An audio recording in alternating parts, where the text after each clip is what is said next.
Shadab Law Classes in association with Dynamic Augments. Hello everyone, कैसे हैं आप लोग? आई होप आप लोग बहुत अच्छे होंगे और अपनी पढ़ाई पे ध्यान दे रहे होंगे। सो बेसिकली आज का जो हमारा टॉपिक है वो इंडियन कॉन्ट्रैक्ट एक्ट का सेक्शन नंबर 2 को हम डिस्कस करने जा रहे हैं, जो कि बहुत ही ज्यादा इंपॉर्टेंट है क्योंकि उसका सारा का सारा क्या डील करता है, वो डेफिनेशन क्लॉज से। पूरा का पूरा इंडियन कॉन्ट्रैक्ट एक्ट जो है वो सेक्शन 2 के अराउंड ही रिवॉल्व करता है, सेक्शन 2 के अराउंड ही रिवॉल्व करता है। तो हमें सेक्शन 2 की हर डेफिनेशन को समझना डिटेल में बहुत ज्यादा जरूरी है। तो आइए शुरू करते हैं। तो सबसे पहले हम 2A देखते हैं कि 2A किस बारे में बात करता है। आप लोग भी अपना बैरक खोल लीजिए, देखिए क्या कह रहा है। When one person signifies to another his willingness to do or to abstain from doing anything with a view of obtaining assent of that other to such act or abstinence, he is said to make a proposal. अब one person, ये one person ए है मान के चलिए, signifies. अगर आपको signifies का मतलब होता है कम्युनिकेट, भाई कोई किसी को कम्युनिकेट करेगा ना। 2A बात करता है हमारी प्रपोजल की, प्रपोजल की, ठीक है। 2A बात करता है हमारी किसकी? प्रपोजल की, ठीक है। इंडियन लॉ में इसे प्रपोजल कहते हैं, इंग्लिश लॉ में इसे ऑफर कहते हैं, ठीक है जी। 2A हमारी प्रपोजल की बात करता है। वो ये बात कह रहा है जब ए ने सिग्निफाई करा अपनी, ये है कम्युनिकेट, कम्युनिकेट, ए ने कम्युनिकेट करा बी को। क्या कम्युनिकेट करा बी को? उसने किसी पर्सन को, ए ने क्या लिखा है? When one person signifies to another, to another मतलब ए ने कम्युनिकेट करा बी को हिज विलिंगनेस, उसका अपना एक डिजायर, विलिंगनेस, कि वो उसकी मन की एक इच्छा, क्या? टू डू और टू एब्सट्रेन फ्रॉम डूइंग एनीथिंग, कि कुछ करने के लिए या कुछ, मतलब कि भाई वो ये कह रहा है, मान के चलिए ए ये बात कहता है मैं अपना मोबाइल 50,000 रुपए में बेच रहा हूं, क्या बी को कहता है क्या तुम खरीदोगे? तो ये चीज का कुछ करने के लिए या कुछ रोकने के लिए, ठीक है, कि तुम ये काम नहीं करोगे, ठीक है। एब्सट्रेन का मतलब कुछ ना करने के लिए कॉन्ट्रैक्ट करना, ठीक है, कि प्रपोजल करना, ठीक है। कि प्रपोजल किस चीज का? कि या तो फोन बेच रहे हैं कि भाई 50,000 रुपए में मैं अपना घर या फोन जो भी, मतलब कुछ सेल करना चाह रहा हूं, तो ये हो गया प्रपोजल। देखिए, abstain from doing anything with a view of obtaining the assent of the. अब with a view of obtaining the assent का क्या मतलब हुआ? कि भाई उससे उसकी विलिंगनेस लेना, उससे उसकी विलिंगनेस लेना, कि क्या भाई जो मैंने अपना एक डिजायर फोन बेचने का शेयर किया, कि भाई मैंने प्रपोजल दिया कि क्या तुम 50,000 रुपए में जो मैं फोन बेच रहा हूं खरीदोगे, तो ये हो गया उसकी विलिंगनेस, ठीक है। अब दूसरे की विलिंगनेस भी तो लेनी पड़ेगी, उसे एक्सेप्ट भी तो करना पड़ेगा, हाँ या ना कुछ तो, ठीक है। तो इसी से ही निकल के आता है, इसी से ही निकल के आता है 2B। 2B क्या कह रहा है? हमेशा याद रखिए 2B हर कोई ये कह देता है कि एक्सेप्टेंस की बात कर रहा है, नहीं, 2B कोई एक्सेप्टेंस की बात नहीं कर रहा। जरा देखते हैं क्यों कह रहा हूं मैं, जरा देखिए। Where the person to whom the proposal is made signifies his assent thereto. अब हम इसी एग्जाम्पल को आगे कैरी करते हैं। जिसको दिया गया था प्रपोजल या ऑफर, बी को दिया गया था, उसने अब सिग्निफाई करा, उसने अब एसेंट को सिग्निफाई करा, उसने जवाब दिया कि हां मैं तुम्हारा फोन 50,000 रुपए में लेने के लिए तैयार हूं। अब जरा आगे देखिए, signify there to, the proposal is said to be accepted, a proposal when accepted becomes a promise।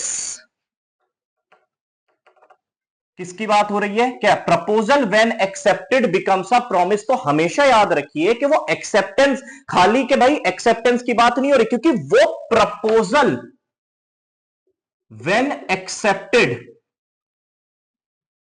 Becomes promise.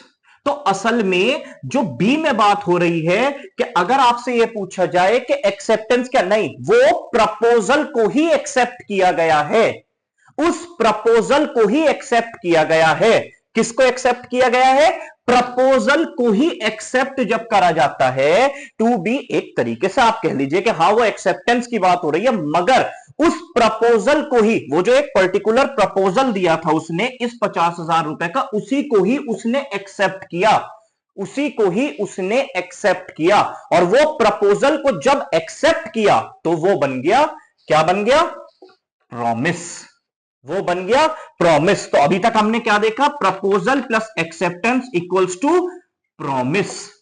Proposal plus acceptance equal to promise. तो अगर ये ब्लंटली कह देना कि केवल और केवल जो बी है वो सिर्फ एक्सेप्टेंस की बात कर रहा है, नहीं, वो बहुत सी चीजें इंक्लूड करता है। वो ये कह रहा है कि वो जो प्रपोजल दिया गया था 2A के अंदर, जब उसे एक्सेप्ट कर लिया जाता है तो असल में एक्सेप्टेंस हो किस चीज की रही है? उसी प्रपोजल की हो रही है, बिकम्स प्रॉमिस। आई थिंक आपको मेरी बात बहुत ही अच्छे से क्लियर समझ में आ रही होगी। आगे बढ़ते हैं।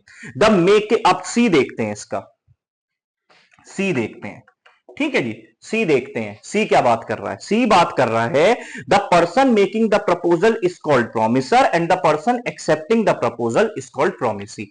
कि भाई ए ने बी को यह कहा कि मैं तुम्हें अपना फोन 50,000 रुपए में बेच रहा हूं। बी ने, ए ने क्या दिया? प्रपोजल। बी ने इस प्रपोजल को क्या कर लिया? एक्सेप्ट कर लिया, ठीक है। और ये क्या बन गया? प्रॉमिस बन गया। ये क्या बन गया? प्रॉमिस बन गया। अब ये जो सी है वो ये बात कह रहा है आपसे, जिसने प्रपोजल दिया है वो है प्रॉमिसर और जिसने एक्सेप्ट किया है वो है प्रॉमिसी। भाई जिसने प्रपोजल दिया वो प्रॉमिसर और जिसने, साफ लिखा था, the person making the proposal is called promisor and the person accepting the proposal is called promisee. बात समझ में आ रही होगी, बात समझ में आ रही होगी। आई थिंक आपको बहुत ही अच्छे से ये सारी की सारी चीजें क्लियर हो रही होंगी। आइए आगे बढ़ते हैं। अब देखते हैं हम सेक्शन नंबर 2D। क्या बात कह रहे हैं? 2D।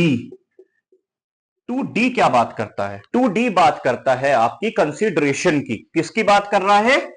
कंसीडरेशन की, कंसीडरेशन, ठीक है। अब देखिए, कंसीडरेशन को, इसे समझना हमारे लिए बहुत ज्यादा, बहुत ही अच्छे से जरूरी है। आइए पढ़ते हैं हम इसे। क्या लिखा है?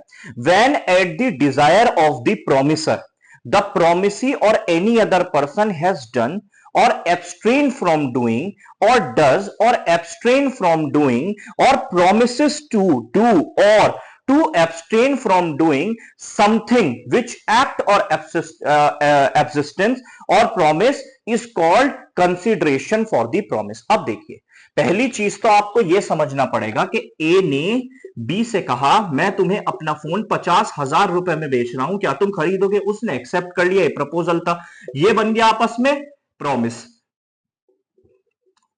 देखिए, अब ये प्रॉमिस जो है इसके साथ कंसीडरेशन का होना बहुत जरूरी है।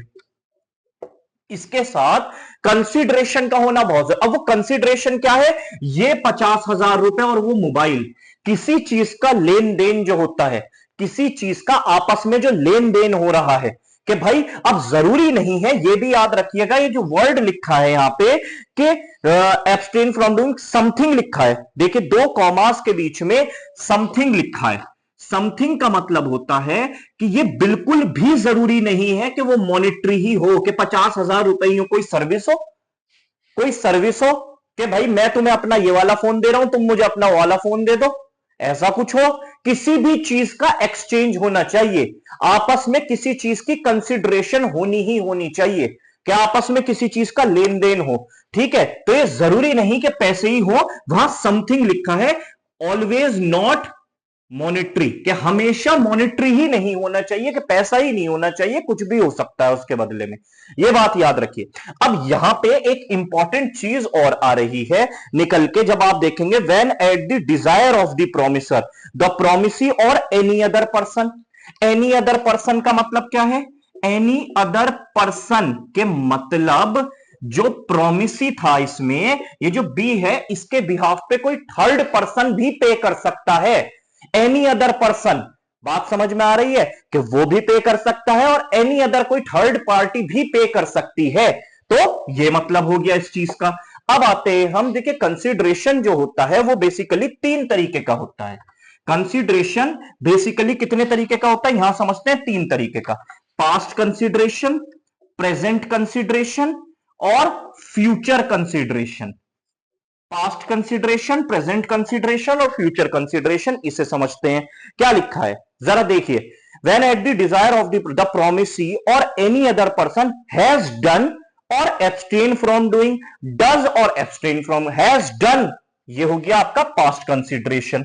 हैज डन और हैज क्या लिखा है, हैज डन और abstain from doing, और does और abstains, और डज और एब्सटेन्स ये हो गया प्रेजेंट, और क्या है प्रॉमिस वाली बात जहां आ गई वो आ गया आपका फ्यूचर कंसीडरेशन। अब इसको एक एक करके हम समझने की कोशिश करते हैं। What is past consideration, what is present consideration, what is future. Present तो आप सिंपल सा समझ लिए, जो मैंने एग्जांपल दिया हाथों हाथ जो होता है कि भाई मैं तुम्हें अपना फोन बेच रहा हूं, तुम 50,000 रुपए दोगे, आपस में प्रेजेंट में ही हाथों हाथ हो गया, ठीक है। अब आ जाते हैं हम पास्ट कंसीडरेशन पे। मान के चलिए ए है, उसका एक फ्रेंड है बी। ए को उस बी ने घर शिफ्टिंग कराने में हेल्प करी थी, घर शिफ्ट कराने में हेल्प करी थी। तो वो पास्ट में उसने उसके लिए कुछ किया है, तो ए कहता है कि जो तुमने मुझे एक पास्ट में, मैं तुम्हें एक प्रॉमिस करता हूं कि यार मैं तुम्हें पे, उस जो तुमने पास्ट मेरे लिए एक किया था काम, उसके बदले में मैं तुम्हें पैसे देना चाह रहा हूं। तो ये हो गया जब पास्ट में आपने कुछ किया है, जब पास्ट में आपने कुछ किया है तो उसके बदले में आज अगर आपको पैसे मिल रहे हैं तो होता है आपका पास्ट कंसीडरेशन, ठीक है। अब आ जाते हैं फ्यूचर कंसीडरेशन पे। फ्यूचर कंसीडरेशन का मतलब होता है जब आप फ्यूचर में प्रॉमिस कर लेते हैं। मान के चलिए एक एग्जांपल के थ्रू समझते हैं कि मान के चलिए ए एक पर्सन है जिसकी शादी होने वाली है, वो बैंकेट हॉल बुक करता है, ठीक है, वो बैंकेट हॉल बुक करता है, ठीक है, हॉल बुक करेगा जहां शादी होगी। उसने आज पैसे दे दिए जबकि शादी 1 महीने बाद है, उसने आज उस चीज के पैसे दे दिए जबकि शादी 1 महीने बाद है। तो वो कंसीडरेशन फुलफिल कब होगी, जब 1 महीने बाद होगी, तो हो गया फ्यूचर कंसीडरेशन। तो ये 3 तरीके की कंसीडरेशन होती है, और ये बात याद रखिएगा कंसीडरेशन मैंडेटरी है। तो अभी तक हम कहां पहुंचे, proposal plus acceptance equal to promise, promise plus consideration equal to, अब देखते हैं आगे बढ़ते हैं हम, क्या है ई देखते हैं, ठीक है। 2E क्या कह रहा है, every promise and every set of promises forming the consideration for each other, every promise और every set of promises forming the consideration for each other is agreement. क्या बन गया, proposal plus consideration equals to agreement.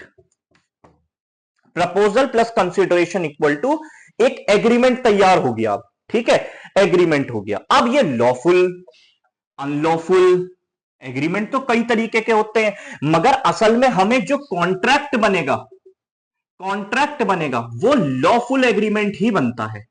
जो lawful agreement ही बनता है वो बनता है कॉन्ट्रैक्ट हमारा। तो अभी तक हमने क्या देख लिया, proposal plus acceptance equals to promise, promise plus consideration equal to agreement, ठीक है, एग्रीमेंट। अब हम आते हैं आगे, F, promises which form the consideration or a part of consideration for each other is called reciprocal promise। कुछ नहीं है, जरा ध्यान से देख लीजिए आप। ए ने प्रॉमिस करा था बी को कि मैं तुम्हें अपना फोन बेच रहा हूं 50,000 रुपए में। बी क्या कर रहा है यहां पे, बी क्या कर रहा है कि 50, बी क्या करेगा, एक्सेप्ट कर लिया, 50,000 रुपए देगा। देखो अब जरा ध्यान से यहां समझने की चीज है कि हमने ये कहा था जो प्रपोजल करता है, जिसने प्रपोजल दिया है वो प्रॉमिसर है, जो एक्सेप्ट करता है वो प्रॉमिसी है।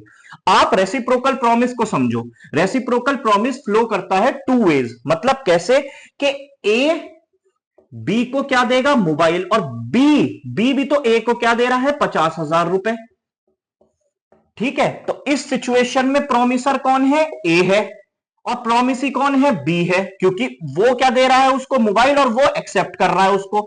इस सिचुएशन में क्या हो रहा है, जब बी 50,000 रुपए दे रहा है तो ये प्रॉमिसर है और यहां ये प्रॉमिसी है, क्योंकि अब ये 50,000 रुपए ए को दे रहा है, वो वहां पे मोबाइल दे रहा है, ये यहां पे 50,000 रुपए दे रहा है।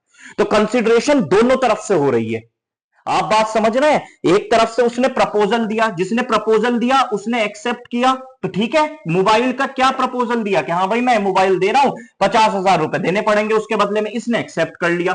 तो इसने, इसको क्या एक्सेप्टेंस मिलेगी, मोबाइल की, इसको क्या एक्सेप्टेंस मिलेगी, 50,000 रुपए की।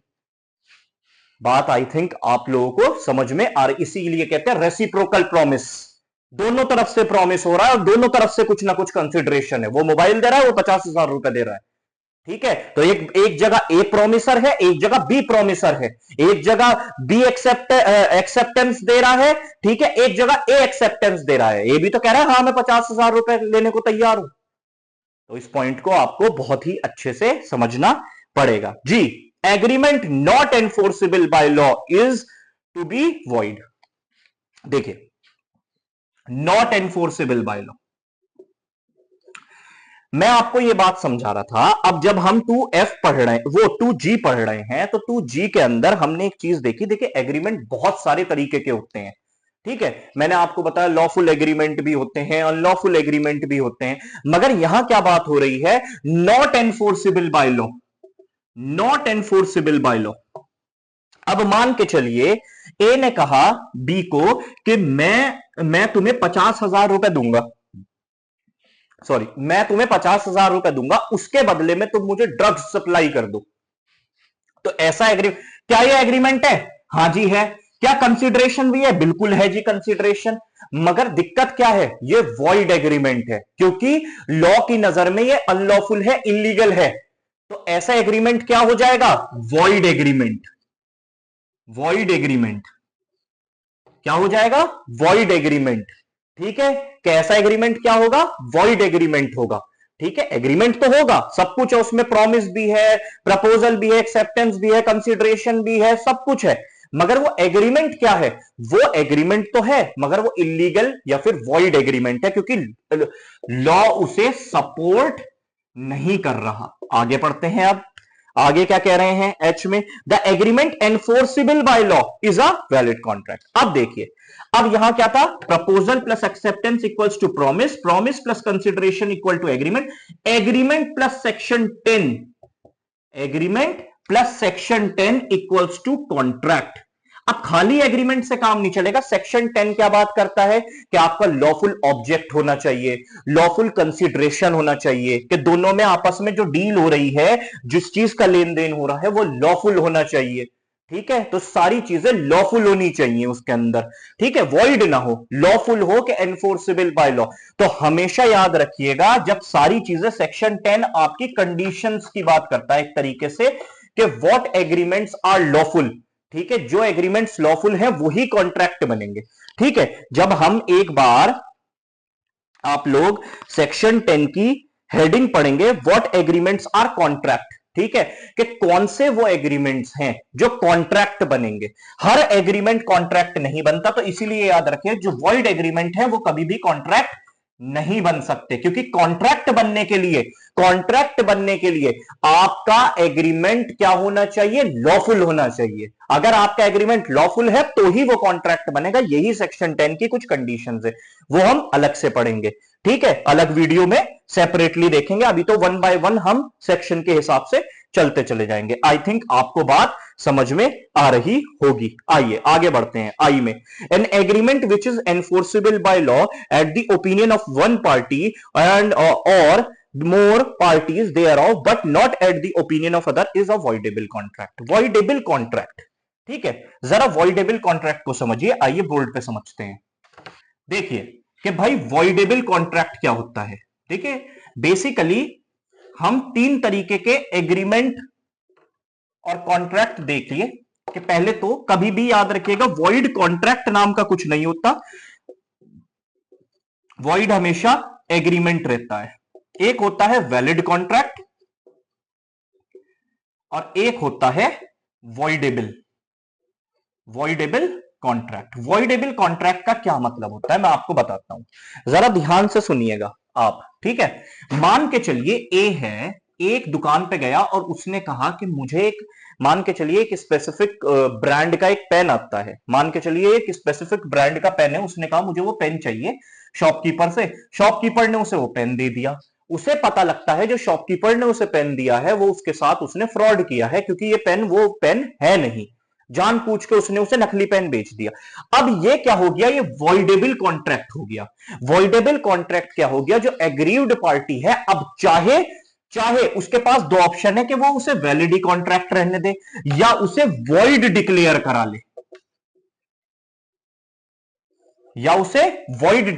ले, तो वॉइडेबल कॉन्ट्रैक्ट का मतलब ये होता है, जरा आप जब भी an agreement which is enforceable by law at the option of one or more parties thereto but not at the option of other, मतलब दूसरी पार्टी तो उसके अंदर कुछ कर ही नहीं सकती शॉपकीपर जो है, मगर ए क्या कर सकता है, उसे वॉइड भी डिक्लेयर करा सकता है या वैलिड रहने दे उसे। तो वॉइडेबल होता है चॉइस, कि वो चॉइस होती है उसके पास उस कॉन्ट्रैक्ट के अंदर, ठीक है, कि उसके पास क्या चॉइस है कि या तो उसे कॉन्ट्रैक्ट ही रहने दे वैलिड कॉन्ट्रैक्ट या फिर उसे वॉइड डिक्लेयर करा ले, इसी को ही हम कहते हैं वॉइडेबल कॉन्ट्रैक्ट।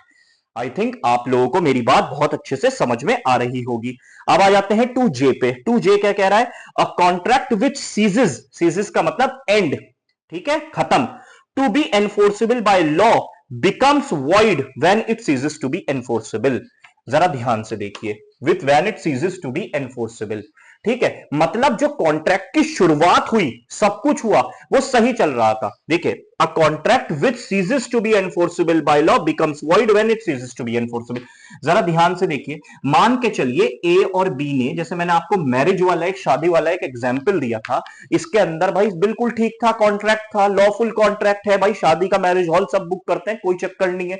मगर जब डेट करीब आ रही थी, अगले दिन शादी थी, तो रात में क्या हुआ, वो बैंकेट हॉल जल गया, उसके अंदर फायर लग गई, ठीक है, मगर स्टार्टिंग में क्या था, वो बिल्कुल क्या था, बिल्कुल वैलिड कॉन्ट्रैक्ट था, मगर जब उसका होने वाला था उस कॉन्ट्रैक्ट का, तो क्या हो गया, अब बताइए, वहां हो सकती है, तो वो वॉइड हो गया, ठीक है। तो इसीलिए कहते हैं दो तरीके की वॉइडेबिलिटी होती है, एक होती है जो शुरुआत से ही, इनिशियल से ही, शुरुआती ही वॉइड है, एक कहते हैं इसे, और इस जो जे है उसे कहते हैं हम सब्सिक्वेंट वॉइडेबिलिटी, सब्सिक्वेंट वॉइडेबिलिटी, मतलब बाद में जाके वो वॉइड हुआ किसी रीजन की वजह से। मान के चलिए, अब मान के चलिए कोई चीज ऑर्डर कर दी और मैंने पे भी कर दिया, लॉकडाउन लग गया, अब वो चीज आ नहीं सकती, ठीक है। मान के चलिए मैंने पहाड़ से करा, पहाड़ पे मान के चलिए बारिश का इतना ज्यादा मौसम हुआ, पहाड़ पे रोड वो टूट गई, वो कैसे आए, तो इसीलिए कहते हैं शुरुआत में तो वो कॉन्ट्रैक्ट था, बाद में जाके वो वॉइड हो गया, तो इसीलिए वो हो गया सब्सिक्वेंट वॉइड, कि बाद में जाके वो वॉइड हो गया। एक हो गया इनिशियली, शुरुआत से ही वॉइड रहा वो, जो मैंने आपको अनलॉफुल या इलीगल वाली बात बताई। एक ये है कि बिल्कुल वैलिड था, ये वाली चीज है। आई थिंक आपको ABCDEFGHIJ ये कॉन्ट्रैक्ट एक्ट का बहुत अच्छे से डिटेल्ड एक्सप्लेनेशन में समझ में आया होगा। अभी के लिए इतना ही, क्योंकि हम नेक्स्ट वीडियोस में इन्हीं चीजों को आगे बढ़ाएंगे धीरे धीरे करके। कहते हैं ना बिगनर स्टेज है ये, तो अभी आपके लिए कॉन्ट्रैक्ट एक्ट की ये शुरुआत है, पहले आप इसे समझिए। मैंने एक वीडियो और बनाई है जो अपलोड कर रखी है, उसे समझिए और ये वीडियो देखिए, आपका बेस स्ट्रांग होगा सबसे पहले, ठीक है। तो मिलते हैं नेक्स्ट वीडियो में, तब तक के लिए ऑल द बेस्ट।